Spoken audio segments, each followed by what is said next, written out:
And Brazil blasts dozens of illegal gold mine dredges in the Amazon rainforest. Two nations help each other to curb environmental pollution caused by mercury. More details on this later in the news. Good evening, I am Gianna Llanes. I am Nina Richie Alago Flores. This is Mata ng Agila International. Now for the headlines. Rescuers saved 5 Filipino fishermen after a Chinese vessel rammed their ship. House Committee seeks to stop the procurement of 1.5 billion pesos worth of fire trucks over a tainted bidding process. Las Vegas school shooting leaves Americans in mourning and in disbelief. UN Secretary General Antonio Guterres invokes Article 99 on the Israel-Hamas war. And Taylor Swift is Time Magazine's Person of 2023.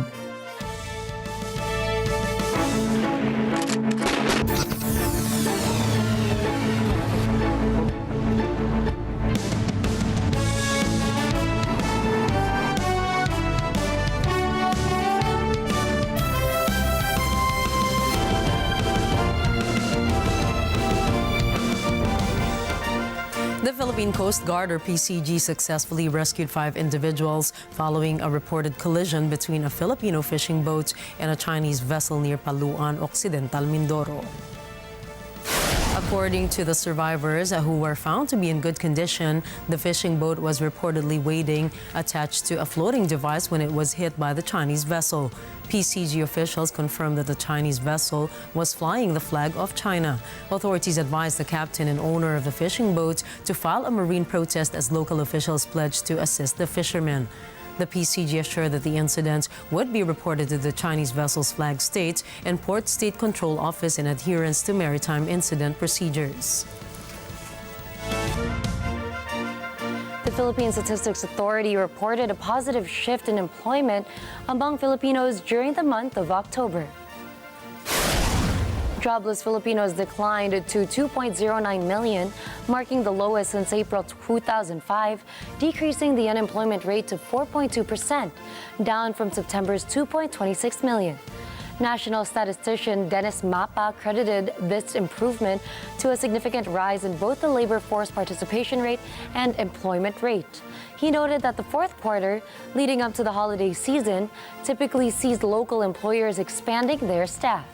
He specifically said, "We always see that during the holiday season, there are additional economic activities, and most of those in the labor force are absorbed." This positive trend reflects in October's figures, where the labor force comprised 49.89 million Filipinos, boasting the highest employment rate at 95.8%, translating to 47.8 million individuals gainfully employed. The Department of Health, or DOH, has confirmed 4 cases of walking pneumonia in the country, but assures the public that all individuals have successfully recovered. The DOH emphasizes the availability of medicines to treat the pathogen locally and reassures that local doctors are well equipped to prevent its transmission.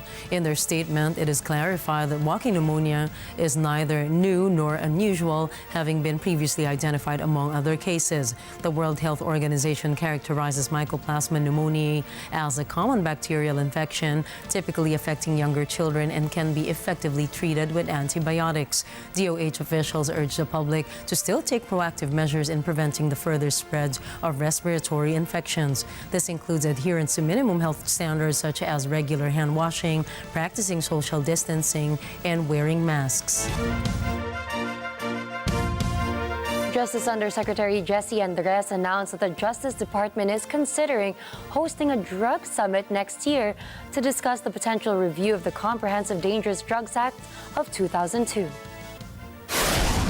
During the National Jail Decongestion Summit of the Justice Sector Coordinating Council, Andres expressed the need to adapt the Dangerous Drugs Act to contemporary challenges in the fight against drugs, particularly with new substances. He called for the active participation of all stakeholders in this initiative. The National Jail Decongestion Summit brought together high-ranking officials from various government agencies and diplomats to address the issue of overcrowding in the country's prisons and penal facilities. Undersecretary Andres highlighted that modifying the Dangerous Drugs Act could contribute to the decongestion of prisons and jails. The House Committee on Public Order and Security is seeking the Bureau of Fire Protection's bidding on fire trucks to be stopped. This is over House Committee Chair Congressman Dan Fernandez's call to the agency's tainted bidding process of 120 units of fire truck amounting to 1.5 billion pesos. Go about the procurement process that are being implemented by the different government agency like the BFP right now is in the process of amendment. According to the investigation of the Chamber, it is viewed that the technical working group of the Bids and Awards Committee has favored one of the bidders. This occurred after finding out that the head of the agency Bids and Awards Committee had bought an SUV registered after the winning bidder. The Chamber ruled out that the Lunas had violated the implementing rules and regulations of Republic Act 9184 or the Government Procurement Act. This led the legislature to recommend the said official be fired from his position. The Department of Energy with the National Irrigation Administration have signed a memorandum of agreement providing wider access to renewable energy in the country. Under the agreement, the Energy Department will use existing and ongoing construction NIA irrigation facilities. This includes areas classified and listed for future irrigation development projects for public consumption. The agreement is in line with the Marcos administration's goals to generate 35% of power from renewable energy sources by 2030 and 50% by 2040.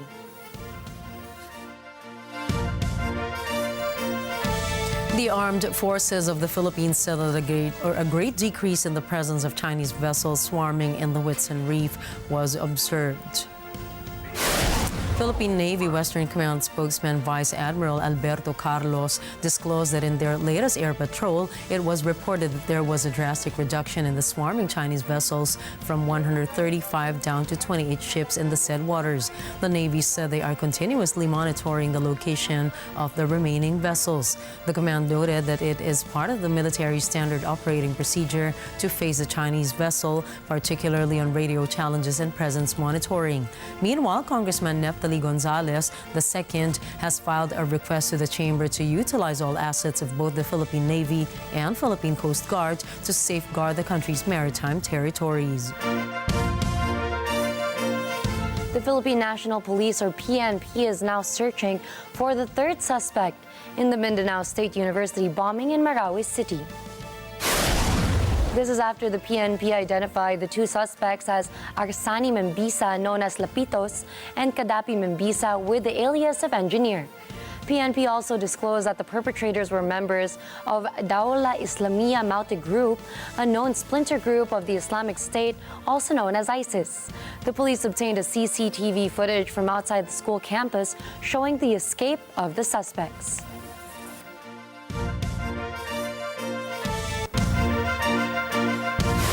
Coming up, 3 students have died due to a shooting in the University of Nevada in Las Vegas. Investigations are underway after a car bomb took the life of a former Russian MP. And UN Secretary General Antonio Guterres invokes Article 99. Stay tuned for more stories around the globe when we return.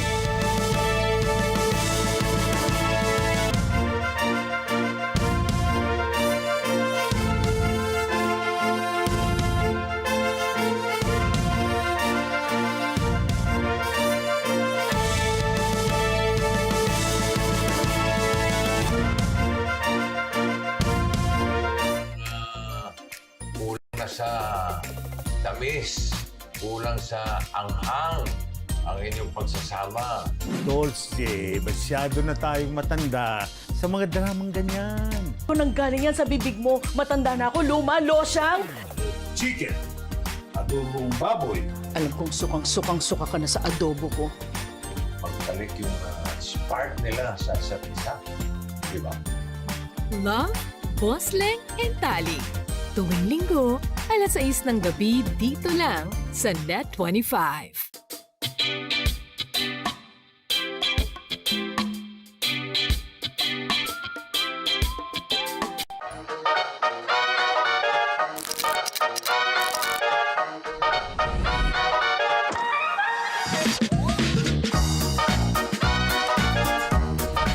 Net 25 Night Bazaar has absolutely everything. Food, clothing, pets, bands, and a lot of amazing products.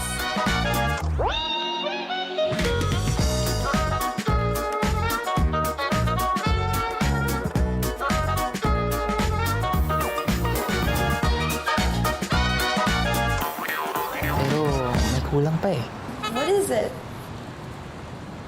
Ikaw.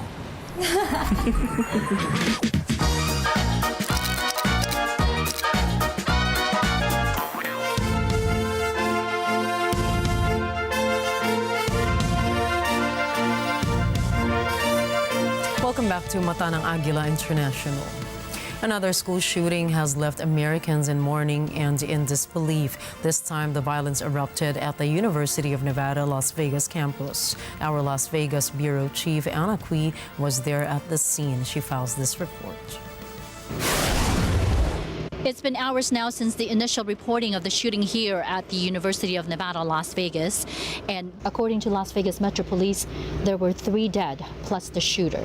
The 4th victim is reported to be in stable condition at Sunrise Hospital. Police said the shooter was shot outside of the building and his name has not been released. We have been able to speak to a student who also lives here on campus, and this is what he had to say. We were afraid. We heard a lot of noises and we couldn't differentiate whether it was the shooter or the SWAT team. We were locked in the room for maybe an hour with like 100 people. What went on in your head? Just dread, a sinking feeling. We had to be quiet. You couldn't scream. You couldn't react to the text. We had to be as quiet as possible. And so we're just sitting with our thoughts and praying. I've never prayed harder in my entire life. And now that I'm out and I'm hearing all the reports, it's just awful. Have you contacted anybody that was looking for you? I've gotten a lot of texts. When I was in the room, I decided, I'm sorry, I didn't text my parents because I didn't want to worry them, but they heard anyway, and so they texted me after maybe 30 minutes, and so I responded to them and told them that I was safe for now, and I'm glad that I was able to make it back to them, and I hope to see them later today. There have been 630 mass shootings so far this year, 38 of which involved 4 or more deaths, according to the Gun Violence Archive. I was born in 2000. Didn't Columbine happen in 99? Like, my entire lifetime has been filled with school shootings, and we're not doing anything about it. And this is the second major shooting in Las Vegas. Our history of shootings should mean something. Like, we need to take action, and we need to take it now. In Las Vegas, Anna Cui, reporting from Mata ng Agila International, trusted, connected, on point. A report by the Transitional Justice Working Group states that up to 600 North Koreans have vanished after being forcibly deported by China back in October, warning the general public that they may face imprisonment, torture, or even worse fates in the isolated state. The report comes after South Korea lodged a protest with China over the suspected repatriation of a large number of North Koreans who are trying to flee to South Korea.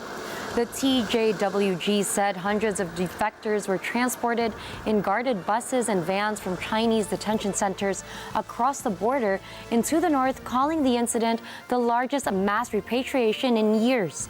Their identities have not been made public, but the report does state that most of them are women who fled the country with their children. No communication has been established with the defectors since they were sent back. The group worrying that they may also be subject to prospective torture and gender-based violence at the hands of the authoritarian regime, branding them as criminals and traitors. North Korean state media has not commented on the case, and Beijing denies the existence of the so-called defectors in China, despite saying that North Koreans had illegally entered for economic reasons, and that China always handled the issue according to the law. Seoul's Unification Ministry and Foreign Ministry did not immediately respond to any requests for comments. North Korean defectors arriving in the south had hit an all-time low during the pandemic, when North Korea sealed its borders. Since then, Pyongyang has since lifted some coronavirus restrictions and resumed trade and other exchanges with China. European Union leaders have met Chinese leader Xi Jinping in an attempt to mend ties. Xi had already kicked off talks with EU chiefs Charles Michel and Ursula von der Leyen in Beijing Thursday morning. This marks their first in-person meeting in more than 4 years. During the meeting, Xi urged the EU leaders that the bloc and China must jointly respond to global challenges. 中欧要做互利合作的伙伴，不断增强政治互信，凝聚战略共识，夯实利益纽带，排除各种干扰，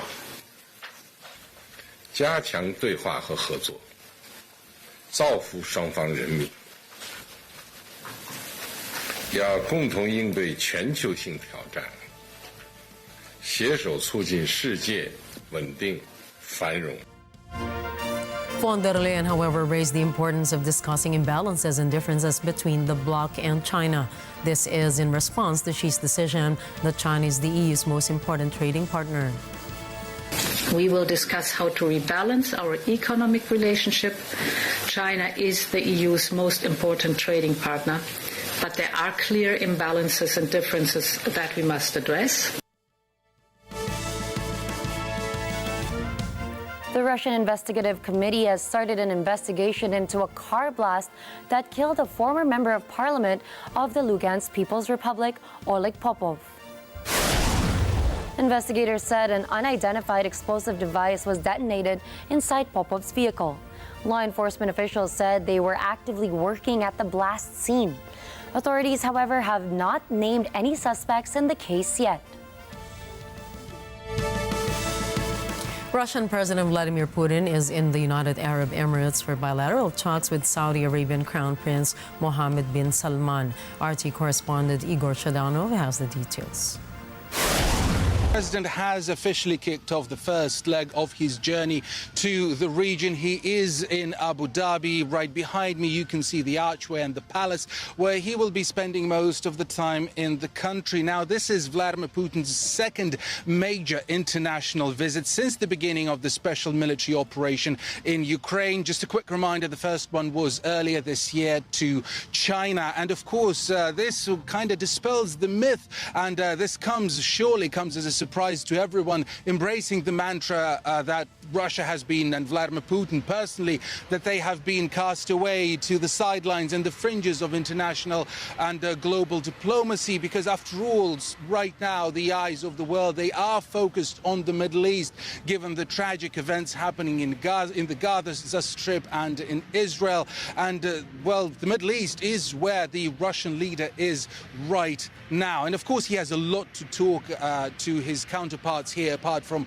what I've mentioned already. After all, the UAE is a major economic partner with Russia. The trading volumes have been increasing over the years, and during the past year, the total turnover between the countries reached some $9 billion. That's, of course, a lot. And the second leg of his journey will be to Saudi Arabia. And just another reminder for you, both the UAE and Saudi Arabia have been invited to join the BRICS Economic and Political Alliance, an initiative that Russia has been backing from its cradle, and it has already expanded. This year it has already welcomed new nations, and so the UAE and Saudi Arabia, regional economic and political powerhouses, they could be the next in the pipeline to join this Russia-backed alliance. Now, of course, we'll have to see what comes out of these talks between Saudi Arabia and Iran, both kind of allies of Russia, but they together, they haven't seen eye to eye historically. So, of course, Russia has to balance that out. And the visit is of the utmost priority. It is the most high profile. It's as high profile as it gets. Again, as if dispelling the myth of Russia's isolation. Again, I will be standing by here to bring you all the latest as to what comes out of the talks here. And my colleague, Maria Finoshina, she will be in Riyadh, in the Saudi capital, and she will be bringing you all the latest from there. So, of course, a lot to stand by for and a lot to, expect. Moscow is considering that Kyiv would use NATO warplanes in its war against Russia. Russia's Foreign Ministry spokesperson Maria Zakharova said that Kyiv could operate U.S.-made F-16 fighter jets from bases outside Ukraine. Zakharova disclosed that Russia was aware the West would soon give Ukraine advanced aircraft. She added that a first delivery is expected by next 2024. Meanwhile, Ukrainian Foreign Minister Dmitry Kuleba said that the F-16 deliveries to Ukraine would arrive in the country after all technical issues had been resolved. The United States accuses Sudan's rival forces of committing war crimes in their brutal conflict. The U.S. charges the paramilitary Rapid Support Forces of ethnic cleansing and crime against humanity. Ken Cruz tells us more.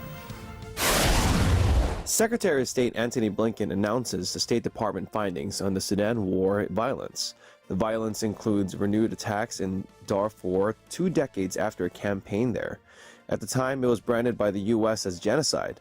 Blinken says both the Sudanese army and the RSF have unleashed horrific violence, death, and destruction across Sudan.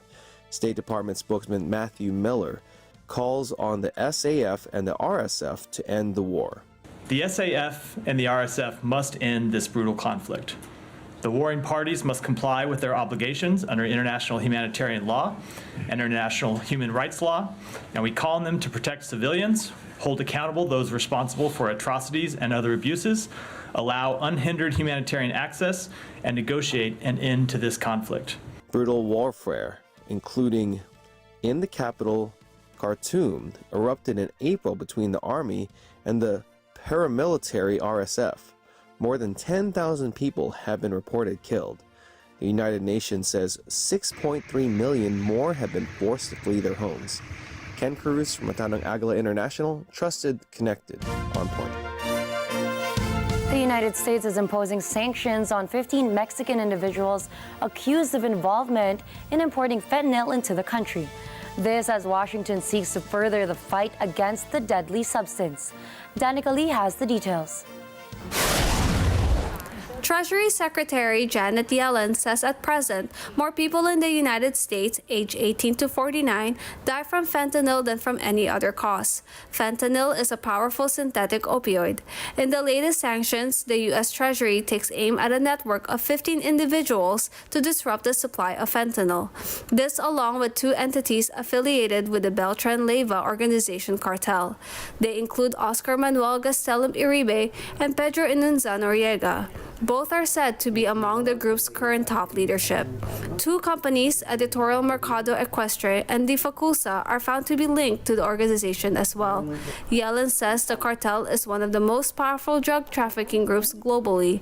She says it is heavily involved in the transportation and distribution of drugs, such as cocaine and fentanyl, to the U.S.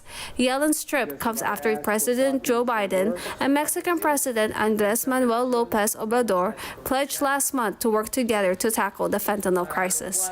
Danica Lee from Agila International, trusted, connected, on point. Former U.S. House Speaker Kevin McCarthy announces he will resign from Congress at the end of the year. McCarthy was ousted as the Republican Speaker of the House of Representatives in October. Kimi Oria has more. The departure of Kevin McCarthy will leave Republicans with a slim 220 to 213 majority in the chamber. 2 months ago, McCarthy became the first speaker to be ousted in the House's 234-year history. The 58-year-old was removed in a rebellion by far-right members of his Republican Party over his cooperation with Democrats. The former entrepreneur sparked fury among conservatives when he passed a bipartisan stopgap funding measure. The measure was to avert a government shutdown. It was backed by the White House. The California congressman's announcement comes days after George Santos was expelled from the House. Santos is a scandal-plagued Republican representative from New York. He's the sixth member to be thrown out since Congress began deliberating in 1789. Kimi Oria from Matanang Agila International, trusted, connected, on point. The United States President Joe Biden has urged feuding U.S. lawmakers to urgently pass military aid for Ukraine. The spending package proposed by the White House that included over $60 billion for Kyiv package has failed to pass. It fell short of the 60 votes needed to proceed. Biden warned that U.S. Congress that Russian President Vladimir Putin would not stop with Ukraine and could even clash with NATO. If Putin takes Ukraine, he won't stop there. It's important to see the long run here. He's going to keep going.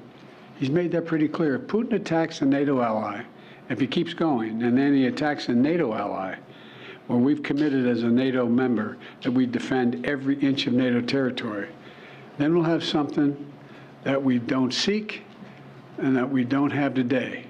American troops fighting Russian troops. American troops fighting Russian troops if he moves into other parts of NATO. Biden also said he is willing to make significant compromise with Republicans for the measures against pouring migrants on the border with Mexico. This is too serious. Like I said, I am willing to make significant compromises on the border. We need to fix the broken border system. It is broken. And thus far, I've gotten no response. So we're going to be a vote a little bit later today. We'll know where we go from there. The United Nations Secretary General Antonio Guterres has invoked Article 99 of the UN Charter, urging the UN Security Council to act on the war in Gaza. Given the scale of the loss of human life in Gaza and in Israel in such a short amount of time, the Secretary General has today delivered a letter to the President of the Security Council invoking Article 99 of the Charter of the United Nations. This is the first time that Antonio Guterres has done this since he became Secretary General in 2017. The rare move comes as the 15-member Security Council has yet to adopt a resolution calling for a ceasefire between Israel, Hamas, and their allies. In his letter to the Council's president, Guterres invoked this responsibility, saying he believed the situation in Israel and the occupied Palestinian territories may aggravate existing threats to the maintenance of international peace and security. Article 99 states, and I quote, that the Secretary General may bring to the attention of the Security Council any matter in his opinion that may threaten the maintenance of international peace and security. In the letter, which has been shared with you, the Secretary General urges the members of the Security Council to press to avert a humanitarian catastrophe, and he appeals for a humanitarian ceasefire to be declared. Guterres also described appalling human suffering, physical destruction, and collective trauma across Israel and the occupied Palestinian territories. Article 99 is a special power and the only independent political tool given to the Secretary General in the UN Charter that allows him to call a meeting of the Security Council on his own initiative to issue warnings about new threats to international peace and security and matters that are not yet on the Council's agenda. The people of Gaza are in the midst of an epic humanitarian catastrophe before the eyes of the world. We must not look away. Intense negotiations are taking place to prolong the truce, which we strongly welcome. But we believe we need a true humanitarian ceasefire. Israel approves the construction of over 1,700 new homes. This as a move constituting the expansion of settlements in occupied East Jerusalem. Shenka Dusala tells us more. Israeli NGO Peace Now says half the new neighborhood, comprising 1,738 housing units, will be in the city's annexed east. Peace Now's Hagit Ofran says if not for the Israel and Hamas war, there would be a lot of noise. Ofran says it is a highly problematic project for the continuity of a Palestinian state between the southern West Bank and East Jerusalem. Peace Now says half of the Lower Aqueduct neighborhood is situated beyond the Green Line in East Jerusalem, the other half within the Green Line. The Green Line refers to the 1949 armistice line established at the end of the war. It accompanied Israel's founding a year earlier. It divided the city between Israeli-governed West Jerusalem and East Jerusalem. East Jerusalem was administered by Jordan until 1967. In a move never recognized by the United Nations, Israel occupied and annexed East Jerusalem in 1967. NGO Amin Anti-Settlement says around 300,000 Palestinians and 200,000 Israelis live in East Jerusalem. Under international law, Israeli settlements in occupied territories are illegal. Shen Kadusali for Matandang Agila International, trusted, connected, on point.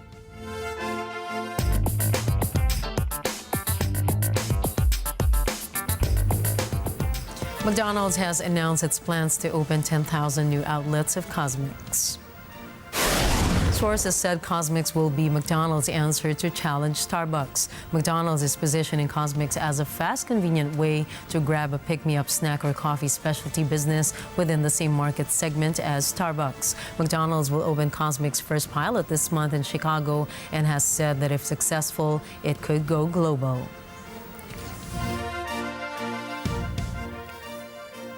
The Democratic Republic of Italy has confirmed its intention to pull out of China's flagship Belt and Road Initiative, or BRI. Prime Minister Giorgia Meloni's administration notified Beijing that it would cease participating in the BRI ahead of a deadline at the year's end. Italy was the only major Western nation to sign up to the BRI, one of China's most ambitious trade and infrastructure projects in 2019. Launched by Chinese President Xi Jinping in 2013, the BRI aims to invest an estimated $1 trillion across Asia and Europe. Projects including new and upgraded railways and ports aim to connect China with Europe and other parts of Asia. But the project has been criticized from the start by the U.S. as a debt trap, with Washington even saying that China's plans involve unsustainably large projects countries are unable to finance, giving Beijing leverage for its own aims. Italy was the largest of the 18 EU members, particularly in the east and south of the continent, to sign up. The country's membership was due to renew automatically in March next year, unless Italy notified China that it was withdrawing by the end of this year. Her government emphasized that it was seeking to maintain good relations with China despite the move. 今年10月，第3届“一带一路”国际合作高峰论坛在北京成功举办，包括意大利在内的151个国家和41个国际组织的代表参会，形成458项成果，释放了团结协作、开放共赢的清晰信号，体现出共建“一带一路”的巨大感召力和全球影响力。中方坚决反对抹黑破坏共建“一带一路”合作，反对阵营对抗，制造割裂。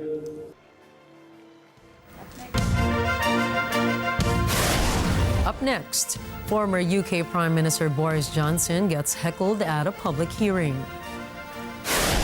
Mexico calls Meta a breeding ground for child abusers and predators. And Iran plans to send animals into orbit. Please don't go away. We've got more stories when Mata ng Agila International returns.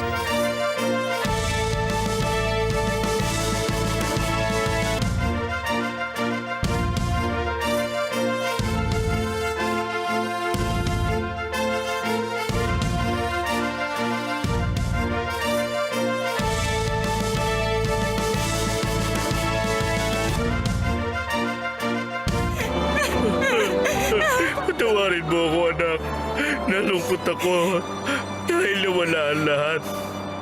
At puro pahirap na lang ibinibigay ko sa inyo. Hindi, Papa! Hindi nawala ang lahat sa inyo. Nandito pa kami! Mahirap man magsimulang muli. Magsusumikap si Yowon para sa kanyang pamilya.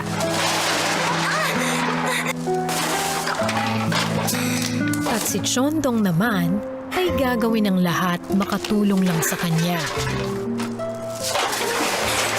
Ayoko na kasing maramdaman na nakakaawa at napakaliit ko. Kaya please, umalis ka na! Pero sa nais niyang pag-aani ng kalooban ni Yowon, May ideya ka ba kung gaano ko kasaya kapag may nagagawa ako para sa'yo? panibagong kaguluhan na naman ba ang haharapin? Sabayan mo na akong kumain. Grabe, ang sarap na O, diba? Unwanted Family, Monday to Friday at 9 p.m. dito lang sa Net 25.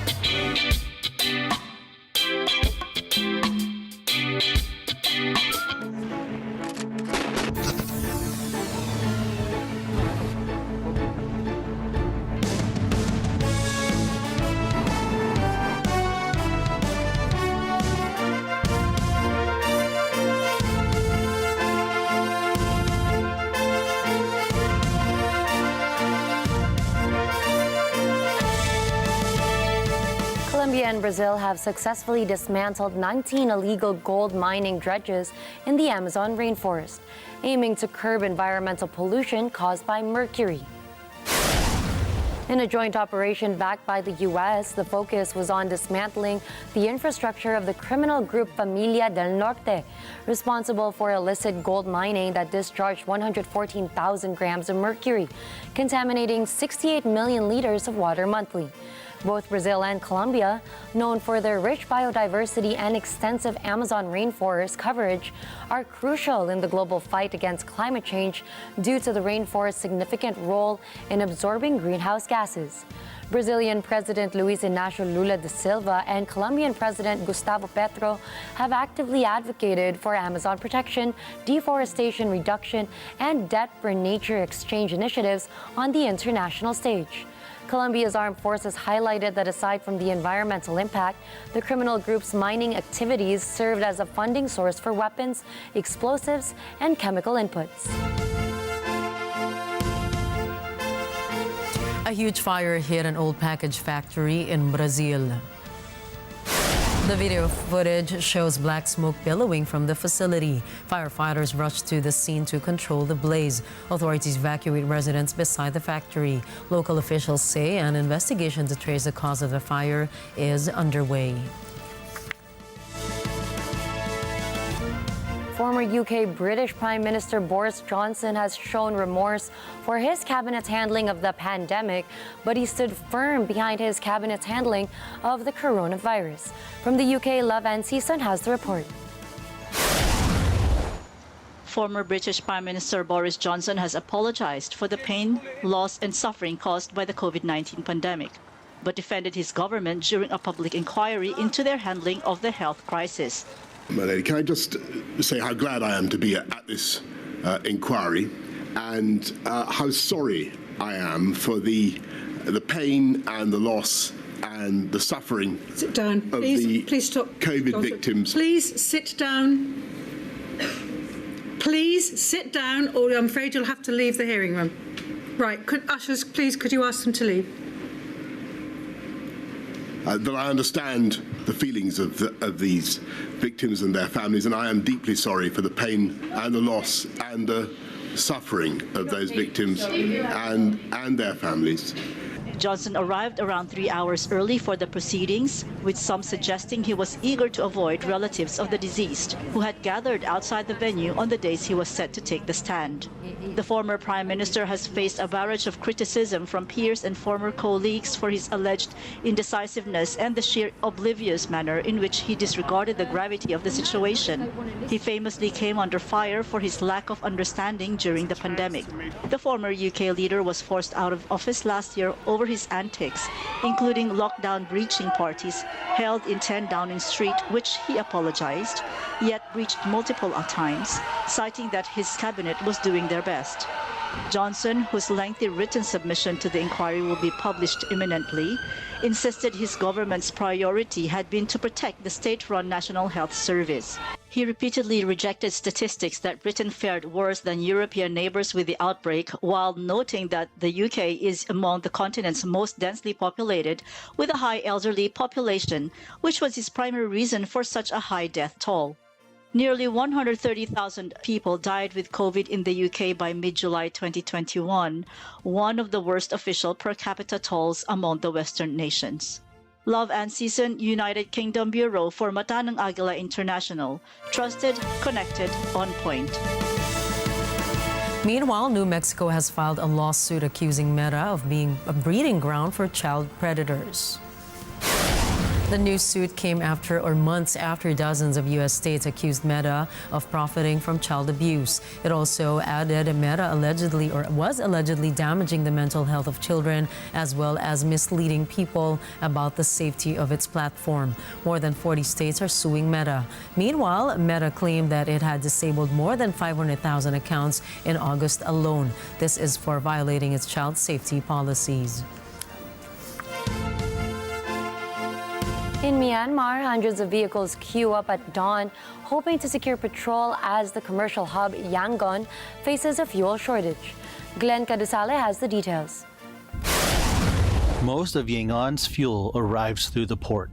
The local kyat currency, however, has plunged against the dollar since the military seized power in 2021. This hits importers' ability to pay for fuel shipments. In the Bago region north of Yangon, some stations limit sales to 20 liters per customer. In late October, an ethnic minority arms group alliance launched an offensive against the military across northern Shan State near the border with China. China is Myanmar's biggest trade partner. The alliance captured one key border crossing. It blocks roads leading to several others.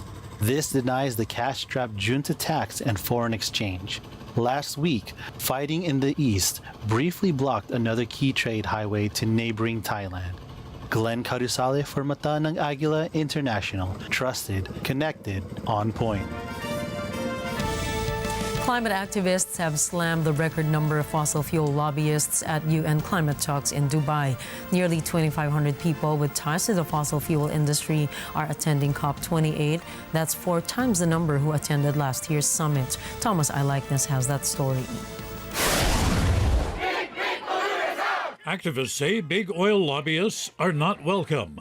The NGO umbrella organization Kick Big Polluters Out says if taken as a group, people tied to the fossil fuel industry outnumber every country delegation except Brazil and the host, the United Arab Emirates. Campaigners have worried about the influence of the fossil fuel lobby since Sultan Al Jaber became president of COP28. He's also the head of the Emirates National Oil Company. Dozens of people protested at the summit venue under the blistering sun. They held up signs reading, "Stop funding fossil fuels," and chanted, "Kick big polluters out." But inside the meeting center, organizations tied to fossil fuels unashamedly manned their booths.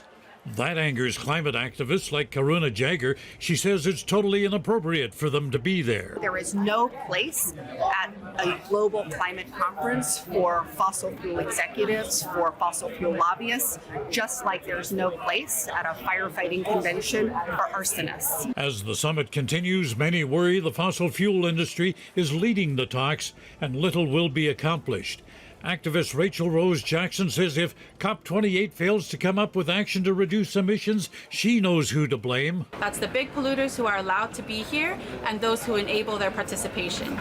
These COPs, not now, not ever, will never deliver unless we kick big polluters out. The battle lines have been drawn. Many oil-producing nations don't want to talk about phasing down fossil fuels, much less phasing them out entirely. Climate experts continue to warn that global warming could breach the 1.5 degrees Celsius limit by the end of the decade, unless something is done to starkly reduce emissions. Some have even dubbed the summit as Big Oil versus science. Thomas Eye likeness for Matanang Agila International. Trusted, connected, on point. A plan to release 200 million mosquitoes as a measure to combat dengue fever has faced strong oppositions from both locals and experts in Bali, the intended location for the release. Critics argue that the pilot study upon which the Bali plan is based is not robust enough to justify the large-scale release of the new mosquito species. The program involves injecting mosquitoes with Wolbachia bacteria known to inhibit the growth of viruses like dengue fever, Zika, and yellow fever in mosquitoes. This in turn reduces their ability to transmit diseases to humans. The idea is that as Wolbachia-carrying mosquitoes breed with regular mosquitoes, they pass on the bacteria, creating a larger population with Wolbachia and consequently reducing the spread of diseases.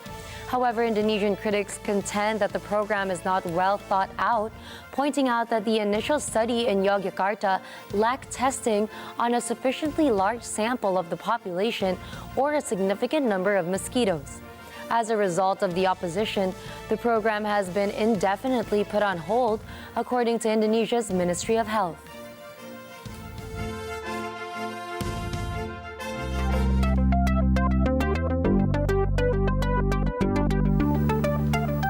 Google has unveiled its new AI model that would rival ChatGPT-4, the Gemini. Google has been, as an AI-first tech firm, has made a big move to topple OpenAI's chatbot from its throne. Google CEO Sundar Pichai said that the firm made a huge leap forward in an AI model. This to practically affect all of Google's products. The firm said that Gemini is the backbone of Bard AI. According to Google, Gemini was built to be multimodal and more flexible than its previous models. Gemini can operate in 3 different sizes: Nano, Pro, and Ultra. Gemini can also be run from data centers to mobile devices.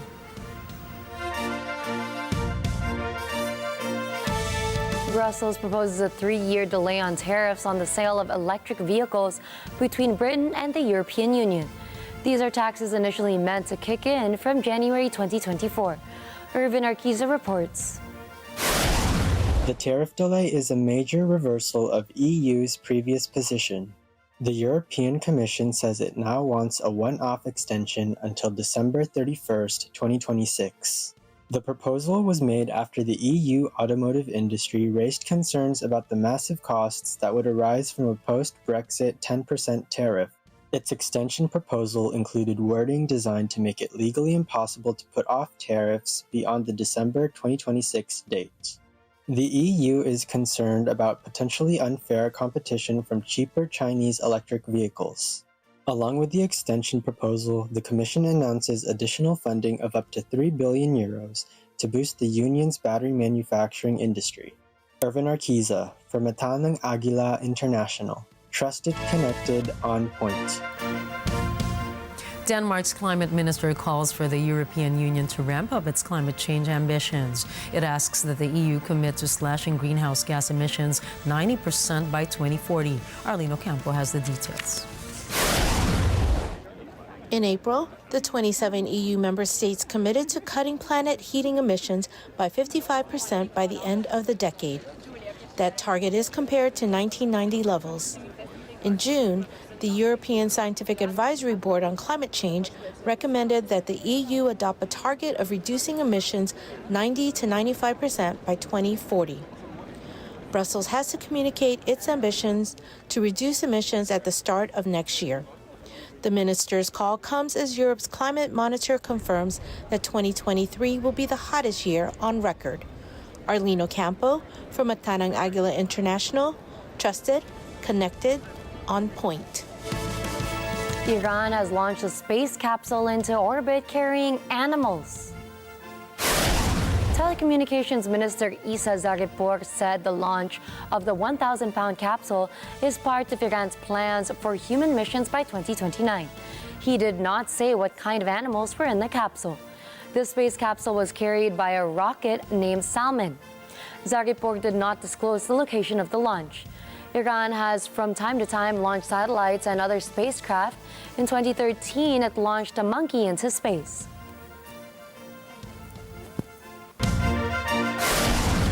right up. Prince Harry no-shows his best friend's wedding. Former Marvel actor Jonathan Majors reveals some toxic details. And Taylor Swift is named Time Magazine's Person of the Year. Catch the latest in sports and entertainment. Mata ng Agila International will be back.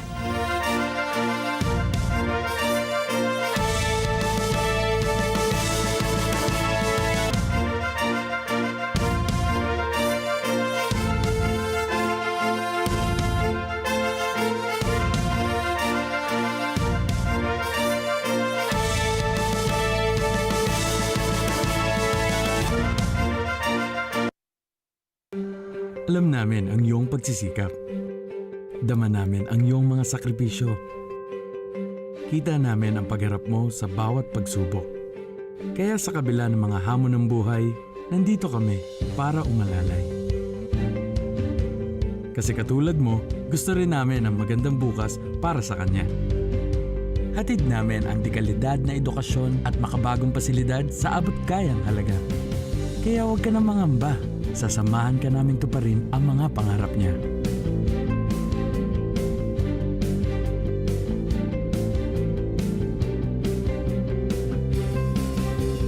Maaasahan mong sulit dito ang mga pinagsikapan mo. Sa aming mga makabagong pasilidad at sistema ng edukasyon. Mailalabas natin ang aking talino at mga kakayahan niya. Kahit sa munting halaga, makakasiguro ka na makakasabay siya sa mabilis na pag-ikot ng mundo. Sa new era, karamay mo kami sa bawat hamon. Kaagapay mo kami sa bawat hakbang. Kasama mo kami sa bawat ngiti at tagumpay.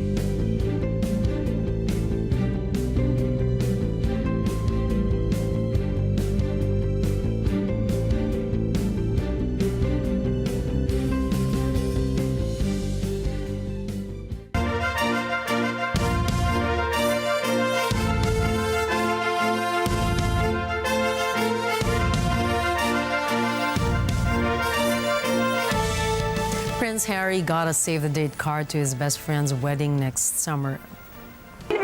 But royal sources said that Harry called his best pal, Duke Hugh Grosvenor, to personally decline. Some media reports claim that Harry said to Grosvenor it would be best if he and his wife Meghan Markle did not come to the wedding. He also apologized to Grosvenor. It would have been the first meeting between Meghan and Kate Middleton since the funeral of Queen Elizabeth on September 2022. Harry and Prince William are both childhood friends of Duke Grosvenor. The Duke is the godfather of both Prince George and Prince Archie. Sources said Harry wanted to avoid an awkward situation where he and Meghan would run into Prince William and Kate.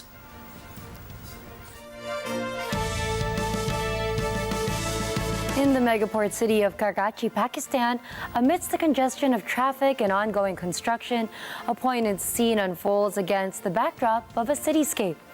4 green turtles emerge from the waters of the Arabian Sea, their ancient instincts guiding them to find a suitable spot to lay their eggs. As the turtles navigate the beach, illuminated by the glittering lights and resonant beats of a nearby beach party, 3 retreat, seemingly deterred by the human activity. However, one turtle perseveres, trundling along the beach's edge. Its flippers whip sand into the air before it settles on a dry spot to deposit 88 golf ball-sized eggs. A team of 6 conservationists entrusted with safeguarding the last remaining turtle species to nest in Pakistan stands vigilant nearby. Sandspit Beach, a cherished recreational spot for Karachi's 22 million residents, serves also as a critical habitat for Pakistan's endangered green turtles. However, this sanctuary is under threat, with the relentless encroachment of concrete beach houses inching meter by meter into the stretch of sand where these turtles continue to fulfill their ancient nesting rituals. जब एक human एक इंसान वो यहाँ से कहीं से निकल नहीं सकता तो उनका जो स्पेस है या उनकी जो जगह है उनका जो मस्कन है उसके ऊपर हमने कब्जे करना शुरू कर दिए, तो डेफिनेटली वो साहिल से निकलेंगी तो जहाँ पानी की अप्रोच होगी, रेंज होगी, तो वहाँ आके अंडे तो नहीं देंगी। तो ये कंक्रीट का वर्क उनके लिए जो है ना वो डिस्ट्रक्शन का सबब बन रहा है।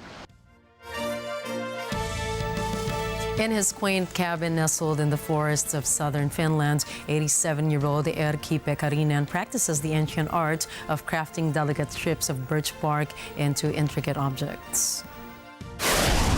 No niin, ajattelen nyt kun minä 87 ja 10-vuotisena ruvesin opettelemaan, niin saa sanoa, että 77 vuotta on näitä näpellyt.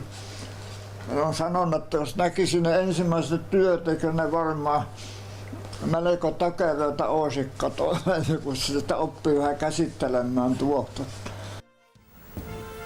Contrary to the perception of wood as a rigid material, Pekarinen passionately maintains that, with the right technique, birch bark possesses the versatility to shape anything one can envision. Within his art gallery in Agila, a mesmerizing array of creations adorns the space, all meticulously fashioned from strips of birch bark intricately woven together, devoid of any adhesive or nails. The honey-hued bark, resembling cardboard in texture, is transformed into flexible material through careful processing. Pekarinen's artistic repertoire spans from finely detailed wooden jewelry and handbags to whimsical items like small toy ducks and functional pieces such as backpacks. However, his most remarkable achievement is a complete suit, including a hat, briefcase, and even shoes, a testament to the boundless possibilities that can emerge from the skillful manipulation of birch bark.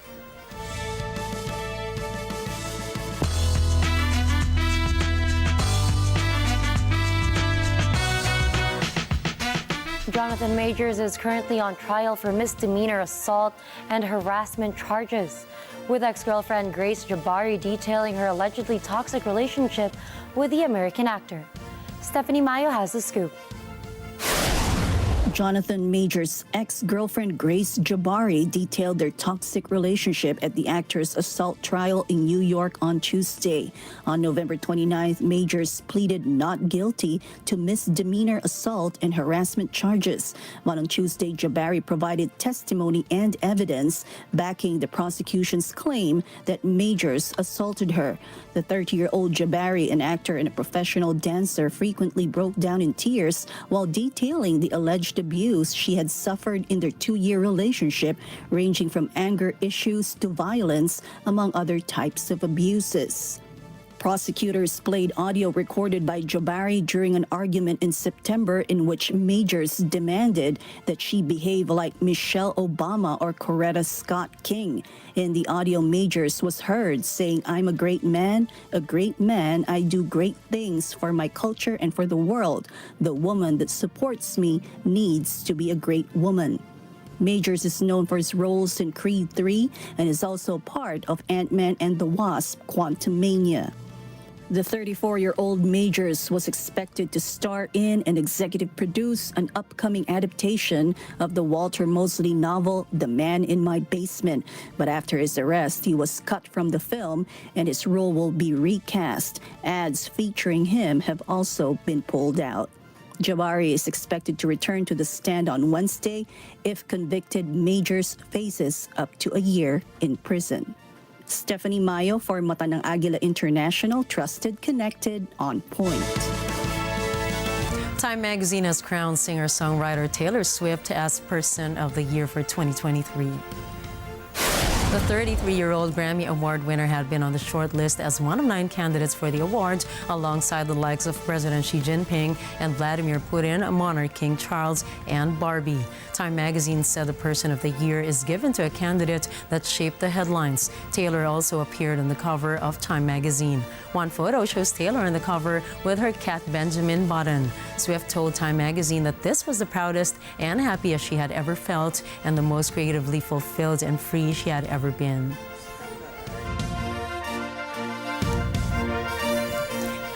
Well, congratulations. Congratulations, but we've always known, haven't we? Yes, Kinda. as a Swiftie, I'm so happy for her.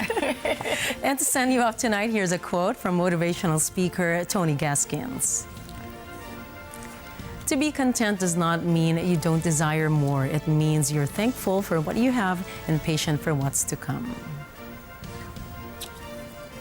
And you know what? When you're content, everything good that comes afterwards becomes a beautiful surprise, right? And you do things joyfully. Yes. That makes all the difference, right? And being content does not already mean that you don't want more. Gotta admit, we are very content with what's going on in our lives right now, but we keep wanting more because it's an expression of our gratitude. Yes, that is a perfect way to put it.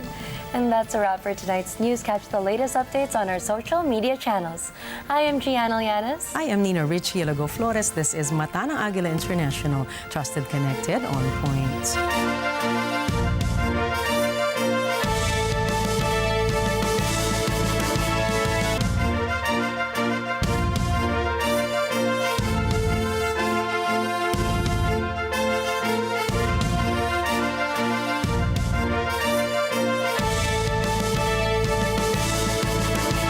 Thank you for choosing